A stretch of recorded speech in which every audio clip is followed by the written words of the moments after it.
A group of tourists in Alaska stumbled upon a massive, hairy object lying on the ground during their exploration. The sight of the 10-meter-long entity sent shivers down their spines, but they were beyond scared straight when they realized what it really was. They knew they had to call 911 as soon as possible. That thing they had found was most certainly a mammoth, but it didn't look anything like they had thought it would. "Wait, are you sure that we have to call the police?" one of the tourists, a man named Caleb, asked. Harriet, however, had already dialed 911 and explained to the officer that they had found the remains of a mammoth. The officer straight up laughed at her when he heard this, but she didn't give up. "I'm serious. It must have melted out of the ice or something, but I'm telling you, I'm looking at a mammoth right now. You have to send someone over." The officer explained that the entire area had been searched and assured her that any mammoth remains had already been found and excavated, but Harriet persisted. Finally, the officer reluctantly agreed to contact a local glacial recovery unit to investigate the matter further. They were all really curious about what the glacial recovery unit would tell them. What kind of mammoth was this? And if, as the officer had told her, the entire area had been excavated already, how did this mammoth end up here today? But before we start, smash the like button and make sure to subscribe if you haven't, and hit that notification bell so that you won't miss any new stories. Finally, they heard a loud noise, and a truck arrived, coming to a halt a few feet away from them. A man stepped out of the truck, and Harriet approached him, stretching out her hand to greet him. "Hello, I'm Arnold." The man introduced himself, and he explained that he was a glacial archaeologist. However, he failed to finish his sentence as Harriet and the group moved away from the mammoth, and he finally laid eyes on it. What is that?" Arnold exclaimed, and he hurried toward it to get a closer look. He knelt down next to the mammoth and inspected it in silence. As Arnold stood up again and brushed the snow off his gloves, Harriet walked over to him. "Well, what is this thing?" she asked, and Arnold's reply shocked her. "Miss, I'm afraid I can't tell you. You should never have seen this. I'm afraid you have to come to the station with me." Arnold pulled out his phone with a sense of urgency that was almost palpable, casting quick glances at Harriet and her friends. Harriet tried to catch bits of the conversation, her heart racing with each muffled word. Arnold's demeanor told them this was no ordinary find, and his secrecy only fueled their unrest. After ending the call, Caleb stepped forward, his curiosity getting the better of him. "What's so special about this mammoth?" he asked, but Arnold's lips were sealed. Finally, Arnold pocketed his phone and addressed the group. His tone left no room for argument. "Get in the car, now," he commanded. The drive was tense, with Arnold focused on the road and the group sitting in uneasy silence. Harriet glanced at her friends, their faces a mix of fear and fascination. What awaited them at the station? Would they be in trouble for their discovery? Climbing into Arnold's truck, the tourists exchanged glances, a silent agreement passing between them to stick together no matter what. As the truck trudged through the snow, Harriet watched the sight disappear behind them. The mention of a cleanup crew lingered in her mind. The journey's silence felt louder than any words. Silence enveloped the group, a heavy cloak that none dared to lift. Harriet tried to meet Arnold's eyes through the rearview mirror, searching for any hint of what lay ahead. But his gaze was fixed, revealing nothing. The snowy scenery outside mirrored their internal desolation, cold and untouched. The building they pulled up to was as nondescript as they come, gray, almost blending into the sky above. A man, presumably Arnold's colleague, stood waiting. His expression was unreadable as he gestured for them to follow him inside. Harriet felt a knot tighten in her stomach. The building's lack of signage or identification added layers to the mystery. What place was this, hidden away from prying eyes? Inside, they were ushered into a small. From their makeshift prison, the tourists could hear Arnold and his colleague arguing in hushed, urgent tones. The muffled words were indecipherable, but the tension in their voices was clear as day. What were they disagreeing about? Curiosity got the better of Harriet. She, pressing her ear against the cold wood, catching snippets of a conversation that sent shivers down her spine. "Indefinite stay," one voice said, a phrase that echoed ominously in the silent room. They weren't guests here. They were prisoners. The realization hit her like a ton of bricks. Harriet hurried back to her chair, her movements quick but silent. Their adventure had turned into a nightmare. What did indefinite stay mean for them? Were they ever going to leave? Questions swirled in their minds, but fear anchored them in place. The door swung open and Arnold entered with his colleague. Their faces were grave, their eyes avoiding the tourists. Arnold's gaze locked onto Harriet, sharp and probing. "Walk me through it," he said, a command more than a request.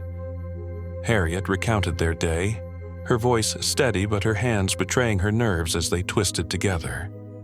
"Your camera, please."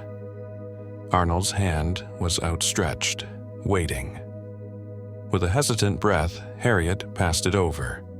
He flicked through the photos with a meticulousness that felt invasive, each image scrutinized, dissected under his unwavering focus.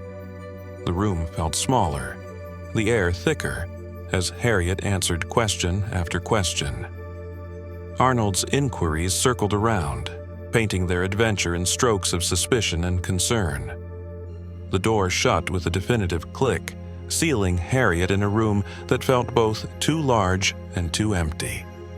Across the hall, Caleb stood, a solitary figure under Arnold's scrutinizing gaze, as the photos he'd taken were displayed one by one on the screen. Arnold's fingers paused over a photo, his brow furrowing before he pressed the delete button. Caleb watched, a silent protest in his eyes as each image vanished. This mammoth wasn't just a find. It was a secret, one that Arnold seemed determined to keep under wraps, no matter the cost. Earlier, on a hunch, he had uploaded them to a cloud service, a digital lifeline now proving its worth. Caleb prodded, his questions sharp, aiming for the chinks in Arnold's armor. But Arnold deflected every inquiry with a practiced ease, a wall of silence against Caleb's siege. Back in their temporary cell, Caleb found Harriet, her anxious gaze meeting his. Words tumbled out, a flood of doubts and discoveries. The realization hit like a physical blow. Their confinement no longer just a precaution, but a prison. Caleb faced Harriet, his expression grim. Under the dim light, Caleb and Harriet huddled together, voices low. "When they come for us, that's our chance." That moment would be their lifeline, their fleeting shot at freedom. As the lock clicked open, Caleb's muscles tensed, ready. The door swung inward, and he sprung into action, slipping through the gap with a dancer's grace. A quick shove against the door, and his foot wedged it open. A sliver of hope held ajar. He cast a last look at Harriet, a silent promise, before melting into the shadows of the corridor. Left behind, Harriet turned to the figure that entered. A newcomer, eyes wide with confusion.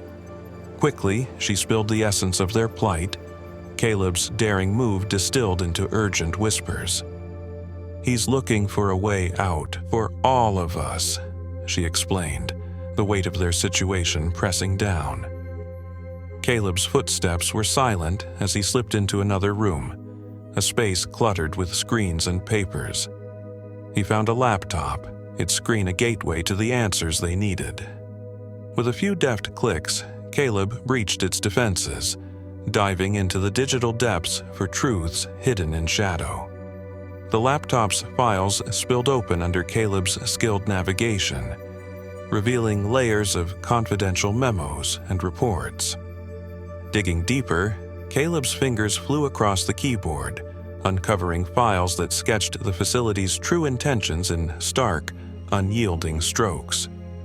The screen flickered with evidence of projects wrapped in euphemisms, the reality behind them chilling.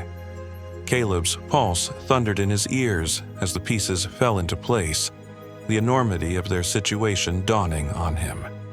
Hands shaking, Caleb captured screenshots, documenting the evidence of their dire predicament. With a deep, steadying breath, Caleb prepared to return to his friends, armed with the urgent truth. Caleb's return was a blur of motion and whispered urgency. "We have to leave now," he breathed out, his eyes wild with the gravity of their situation. The plan was simple but desperate: flee before their captors realized they were missing. Under the cloak of dimming light, they navigated the complex's maze-like corridors, hearts pounding in unison. Arnold's truck, parked and unsuspecting, became their unlikely escape vehicle. They left the facility behind, a shadowy monolith against the twilight, harboring secrets they were now privy to. The crack of gunfire shattered the tense silence, Arnold appearing as if conjured by their fears. The sight of him, weapon in hand, firing with a grim determination, was a visceral reminder of what they knew, what they fled. His truck, a menacing specter in the rearview mirror, was a constant reminder of the stakes. They wove through the Alaskan wilderness, the chase a high-stakes dance with fate. Each shot, aimed with deadly intent, threatened to end their desperate bid for freedom. With Caleb's hands steady at the wheel, they darted and weaved through the labyrinthine forest paths, a dance of shadows and moonlight. Finally, the roar of Arnold's engine faded, swallowed by the dense Alaskan wilderness, granting them a precious, fleeting moment to catch their breath and confront the reality of their escape. Hidden by the cloak of night, Caleb turned to his friends, his face illuminated by the dim glow of the dashboard. The urgency in his voice cut through the silence. "What we found, it's bigger than us," he began, his words heavy with the burden of truth. He spoke of the facility's chilling projects, of secrets so dark they threatened to swallow them whole. The stakes of their flight became painfully clear. Caleb paused, gathering the courage to reveal the heart of the mystery. "The mammoth," he said, his voice barely above a whisper. It was no relic of the past. It was an experiment, a creation of genetic manipulation gone too far. The revelation hung between them, a testament to the lengths some would go for the sake of science, disregarding the bounds of ethics and morality. With a few clicks, Caleb brought the evidence to light, the screen casting eerie shadows on their faces. After Caleb finished, nobody spoke for a long moment. They just looked at each other, feeling scared and really upset. As the sun peeked out, they all felt a change. With the screenshots and files they had, it was like they were carrying a big secret, one that could change everything. They hit the road again, but this time it felt different. They weren't just running away, they were on a mission to tell the world about the bad stuff happening back at that facility. Coming back to the real world felt weird. They went straight to the cops and showed them everything, all the proof they had. At first, the cops were like, "Are you for real?" But the evidence was too strong to ignore.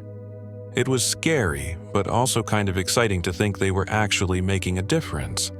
Suddenly, they were everywhere. On TV, online, and in the papers. Everyone was talking about them, calling them heroes for standing up to the scary stuff the facility was doing. News broke out fast. Arnold and his team were arrested. Watching the news, the group saw the facility they'd escaped from surrounded by police. "They're shutting it down," Caleb whispered, a hint of disbelief in his voice. It was real. Their actions had led to this moment, bringing down a place that was doing so much wrong. Sitting together, watching their story unfold on social media and TV, they shared a look of amazement. They'd set out for an adventure, but they ended up changing the course of a story much bigger than themselves. In the end, their story was more than just a thrilling escape. It was a lesson in the power of standing up for what's right.